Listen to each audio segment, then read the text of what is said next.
চারদিকে চলছে বিশ্ব পরিবেশ দিবসের আলোচনা, মহা সমারোহে চলছে প্রত্যেকটা অনুষ্ঠান। ভালো চলুক।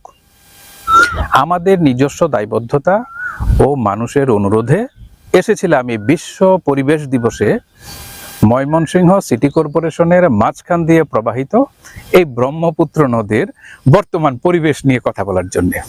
দীর্ঘদিনের একটি চাওয়া ছিল এই ময়মনসিংহের ব্রহ্মপুত্রটির মধ্যে বান্ডাকুক, এটা ময়মনসিংহের ভাষা, বান্ডাকুক জোয়ার আসুক, তাই এই নদটি খনন করার দাবি ছিল আমাদের দীর্ঘদিনের।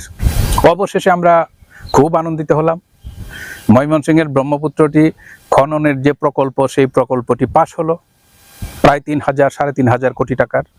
আমরা যখন কথা বলতে চেয়েছি আপনারা যে প্রকল্প নিয়ে খনন করছেন, কিন্তু মাঝখানে তো চর জেগে আছে, তারা বলেছে প্রকল্পের সময়সীমা শেষ হোক, তারপর আপনারা সমালোচনা করবেন। আমরা ডিজিটাল সিকিউরিটি অ্যাক্টের জন্য চুপচাপ ছিলাম।